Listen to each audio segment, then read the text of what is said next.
School buses still parked here in the lot at school bus company First Student Bowmanville as their drivers have now hit the picket lines. They walked off the job late last night after talks broke down between their employer and their union, Unifor Local 4268. They say wages are the main issue, and now this strike is affecting a couple of thousand students in Durham region and as far east as Peterborough. The school boards that are partially serviced by the striking drivers include the Durham Public and Catholic boards, the Kawartha Pine Ridge Board, and the Peterborough, Victoria, Northumberland, and Clarington Catholic District School Board. There's a number of hours a day that we aren't getting paid for, that we're actually driving a vehicle. Picketing bus drivers say they currently only get paid when passengers are on board their vehicles. That means any time spent running safety checks, driving to their first stop, and returning from the end of their routes are not covered.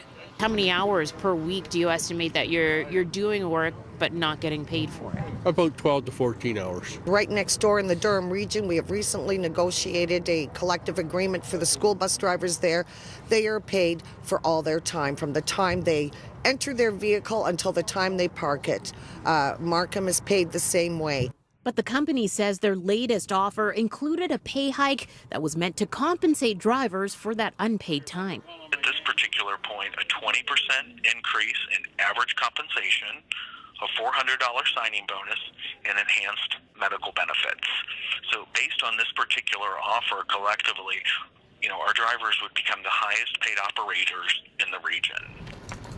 Students at Duke of Cambridge Public School in Bowmanville were among those who had to be dropped off to class by their parents this morning. Moms and dads who were inconvenienced but sympathetic to their local drivers. I think looking after our kids is something that's important. So like teachers, bus drivers, even our child care workers, we recognize our kids are important to us. We want people who are doing a good job looking after them. At this point, no new talks have been scheduled between the two sides. For a full list of the schools that have been affected, you can check out our website, citynews.ca. In Bowmanville, Tammy Sutherland, City News.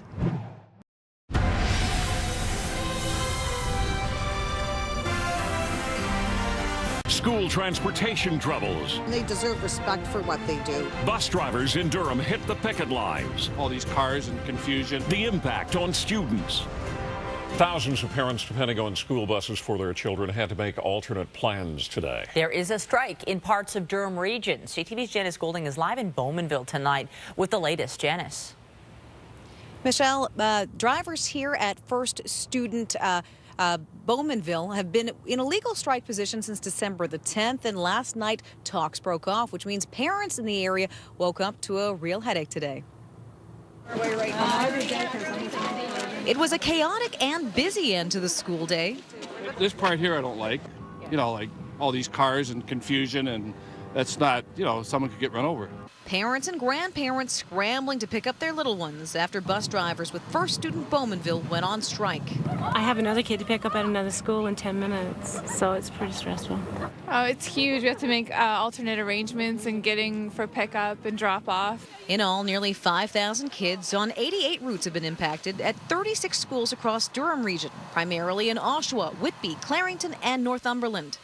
The problem is the number of routes involved. We just can't provide or find alternate routes with other companies. They're just not, they don't exist, as the drivers are just not there, the buses are not there. They're only going to pay us for live time. About 120 bus drivers are walking the picket line. They say the main stumbling block, unpaid working hours. They aren't paying us for all the time that we're actually working on site and driving.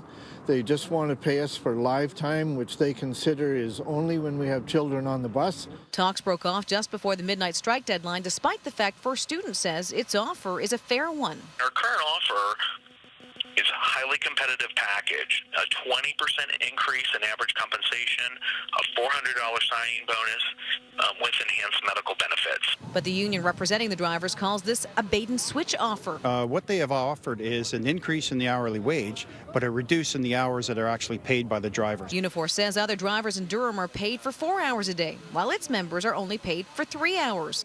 The whole system's in crisis. It's draconian the way they pay and compensate.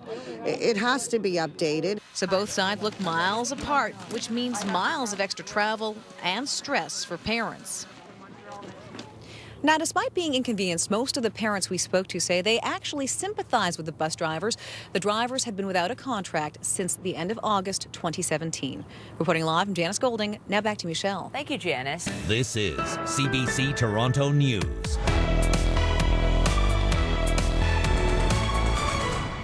Have also broken down between bus drivers in Bowmanville and their employer, First Student Canada. They went on strike today. I think our little button here says it all: rights, respect, responsibility. We've been campaigning for that in this industry for a long time. This is an industry in crisis. The strike is affecting 24 public schools in Bowmanville and 15 schools in the Catholic Board in the same area. The drivers want to eliminate unpaid drive hours. Parents are being told to visit the Transportation Services website for school listings and cancellation notices.